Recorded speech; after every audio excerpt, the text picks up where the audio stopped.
do things that are called snippets, and they're circulated to all the other employees. We use sort of sensing algorithms where we ask people for their opinion. We try to have meetings which have we never try to have single meetings, we try to have everyone in one room, so we have big discussions. And the other policy that we set is we try to get to the best idea. People often confuse consensus-based cultures with getting to the best idea. And our idea is that we circulate as many ideas as we can, and we see if sitting around the room we can debate what are the best ideas. Go ahead. Yes, sir. Hi, my name is David Foster. I'm with the Social Security Administration. Hi. Pleasure. Very much enjoyed your talk. We have one of the largest IT centers in the world. We're also leaders in health IT, and we pump out $1 billion a day to the American people. And in many ways, we're the face of government. We are very interested in terms of what you were talking about, in terms of changing the structure and getting it right. We have an IT advisory panel, and we were wondering any help you could get us in terms of getting these new innovations into government would be extremely helpful for us. It's interesting that Social Security, I think, is probably the most successful large IT project in the United States. For about 20 years, as best I can tell, the IT department has been, as far as I know, it's the largest operational such site, and it does it with enormous accuracies. I don't know how you all do it, but it's sort of the interesting case. Well, I'd also like to add that we are actually the lowest fund IT agency of comparable size. So now we understand how to do it, but maybe because it's done so professionally, maybe it's mission. To me, the Social Security thing is a good example where you can build a government system that is federally funded, that really does provide things which are highly, highly measurable.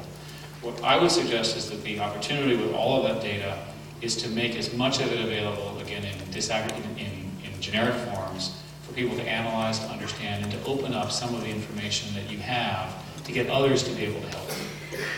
I think the only suggestion I would make for the Social Security Administration, because I think you really are the best of the best, is how can you get the other people to help you do an even better job? And that I think I don't know, but I would encourage you to think about it. Any of your colleagues, that would be terrific. Okay, will do. Thank you. They're here.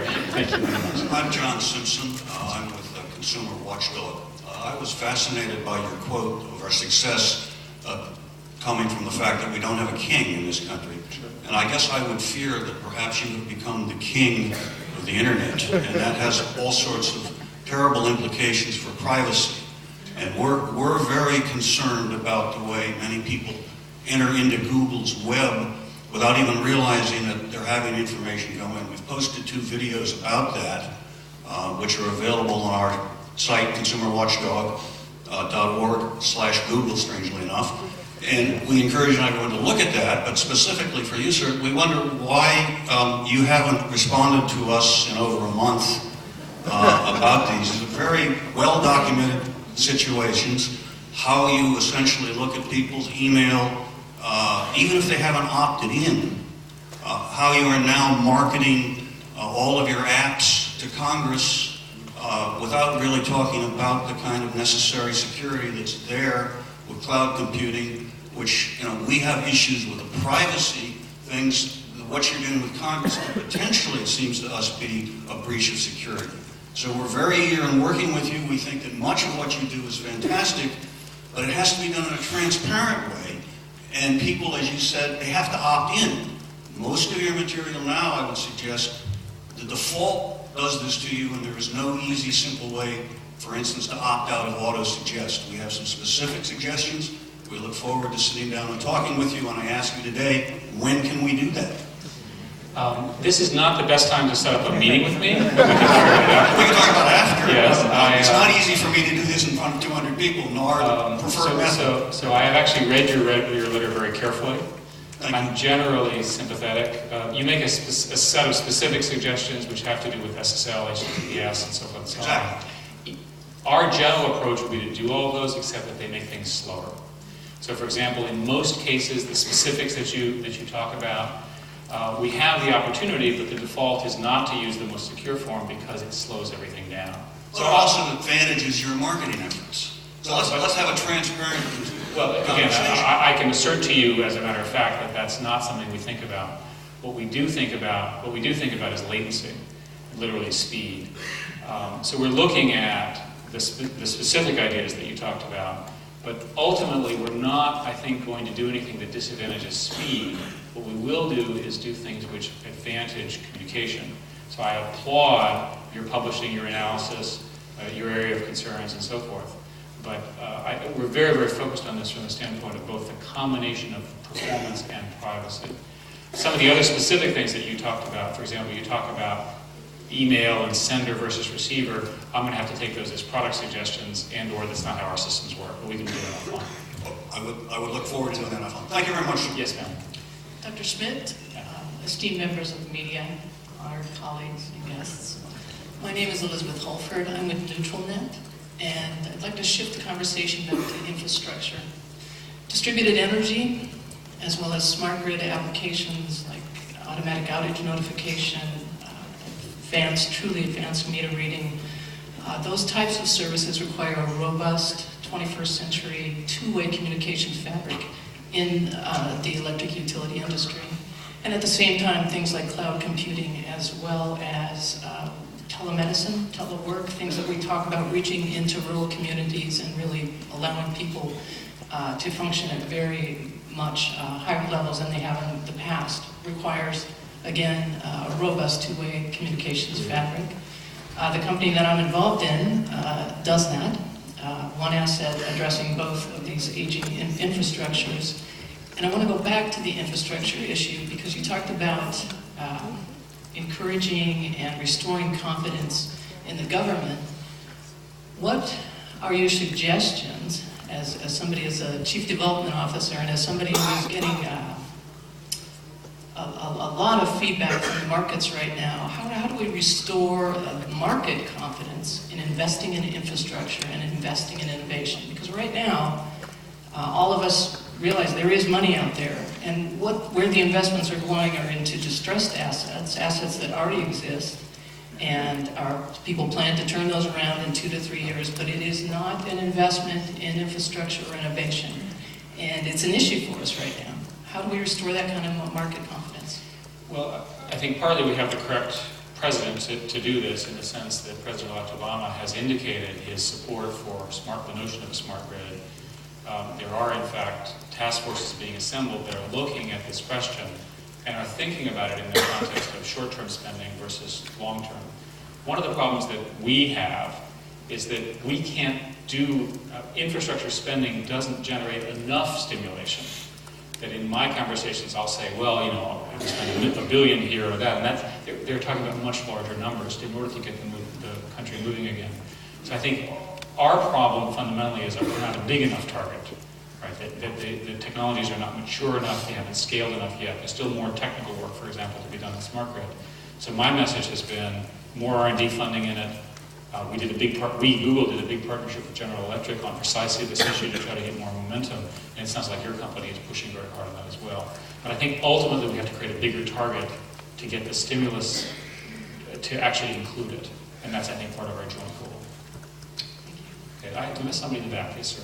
Yeah, hello. My name is Will Trumbull, and my question goes to utilizing bridge technologies to the point at which then we can assume using plug-in hybrid vehicles and the electrical grid that we are hopefully going to generate through the wind turbines and solar technology in the future.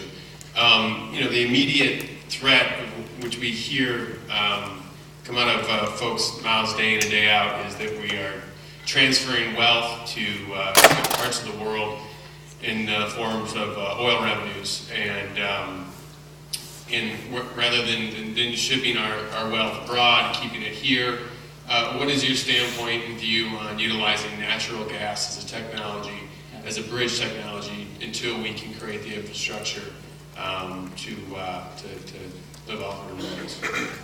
Natural gas has been called the crack cocaine of the energy industry because it's extremely attractive, right? It's an easy conversion for traditional operators. Its CO2 emission is half that of, for example, coal. So you would clearly prefer that over coal, in the current pricing regime. But there are many problems with LNG, and the sort of the infrastructure that makes it, the number of players, the number of sources, the global supply. So what will happen, of course, is as we move more and more to that, prices will go up, right? Which neutralizes some of its cost advantage, which is why it's so attractive. So I would prefer to have us focus on decarbonizing the economy with an understanding that if we do use LNG and CNG, we do that in specific areas. The most obvious is in fleet transportation for trucks and buses, where you have a single source of filling up. It's a local market. It's highly efficient for that use. It replaces an oil source, which is worse for the environment, etc. I don't think that if you scale the model of the amount of power that we need, don't think LNG and CNG fundamentally make up enough of a gap to be the solution, and they bring with it still a significant carbon footprint. Thanks. Go ahead. Hi, my name is Robert Davishek from the Binary Group. I'm a strategic advisor to the DoD and Army CIOs. We've been doing work, inside of government. You mentioned the inside and the outside connected on trying to leverage the Web 3.0, Web 2.0 technologies to connect people together to increase transparency and all. But it's hard to know, how do we connect with the transition team? How do we connect with the folks to share our lessons learned? I can give you a white paper. What do we need to do in order to help make the inside of the government work more effectively with the outside? I don't know exactly. Since I'm not speaking for them, I want to let the transition speak on how to best communicate. I will tell you that in my contact with these people, they're very smart. They really are listening. They really are looking for new ideas. And they really are in a hurry, right, because of the issues. So I think this is a good time to be getting those ideas out there, and I know that they would welcome yours. Yes. Did I miss? Oh, I'm sorry. I apologize. Way up there. Hi, my name is Vicky Sachs. I'm from MIT. I did my PhD in management, and I met a director from NSF. I was speaking to him regarding MIT that produces like a lot of interesting projects. And I'm curious, do you guys offer support for projects like those? For example, I did a project with a friend of mine developing telemedicine. He developed a polymer, and the patient is traveling abroad or something. The polymer allows the doctor, millions of miles away to transfer the medication to terminally ill patients and things like that. So, We've been doing funding in two areas. In basic computer science, we'll work with innovators in computer science, faculty of the leading universities, including MIT. We've also been funding in energy. And we've made small technology grants to do precisely the kinds of things you're describing with respect to alternative fuels. We've also been investing in companies that we think are particularly promising for the energy future. So that's an example. We've not been investing so much in the healthcare because we don't understand it as well as we should. Yes, sir. I'm sorry. Yes, I'm Charlie Clark, an editor with Tax Notes. I was interested in your plea to make the R&D tax credit permanent, and I was just wondering if you could speculate on any specific projects that either Google or some other major corporations would be ready to roll out if the R&D tax credit were made more reliably permanent. Well, as you know, it was just extended for some years. So my argument was more of a long term. I mean, certainly in the short term, we're going to take advantage of the R&D tax credit that's already in place. And it does for us make a difference because so much of our expenses are tied up in our innovation. But I can't give you a specific because it was just extended, as you know. Looks like we only have time for a couple more. Okay, so who did we not cover? Down here, we're good. Thank you for coming today. Bill Tucker is my name. I'm a consultant, and if you mentioned it, I missed it. How do you think nuclear power would figure into providing power? It's one of the most efficient means we have, and there's none polluting. Nuclear power is a sort of rat's nest, right, of issues. The first set of issues have to do with safety and long-term storage and the ability to do reprocessing. And those are largely, I think, political issues, not so much. They are technology issues, but they're fundamentally political issues that we face. There's a debate as to whether there should be a federal national reprocessing center. That's not been resolved. I don't have a strong opinion on that, but I think those issues weigh on the industry as a whole. The second problem is an economic one. Not only have there not been any new plants in the United States since the 1970s commission, but the cost estimates for the plants that would be built now exceed the capital capability, literally the ability to fund those plants by the utilities. And so nuclear power in the United States will not happen, in my view, until you solve both problems. The second, there's a proposal, a working group, for example, at one of the national academies said, there are roughly 4 or 5 different interesting new nuclear power plant designs that can never get funding because the number of billions that's required to do speculative funding will never happen. So we as a country need to make a decision as to whether we want to take that expense. And it's not for me to say, but I think it's easy to say you're pro-nuke or you're against nuke. When you compare nuclear power, for example, to wind, you would build more wind farms and connect them to the existing grid quicker than you would build a nuclear power plant. Obviously, you may want to have nuclear, but prioritization is such that nuclear does not come first. The model that I talked about in my talk does not include any nuclear. It does not include the shutdown of any nuclear either. Nuclear, if it works, just like carbon capture and sequestration, if it works, is a net positive to the model I'm talking about. But we can achieve our energy independence without resolving the nuclear fight and without resolving the carbon fight if we focus on these other renewables. And that's what I thought was so interesting about the idea. Thank you. See, it sounds like we have to go. So I apologize for those of you who had questions. Thank you very, very much. On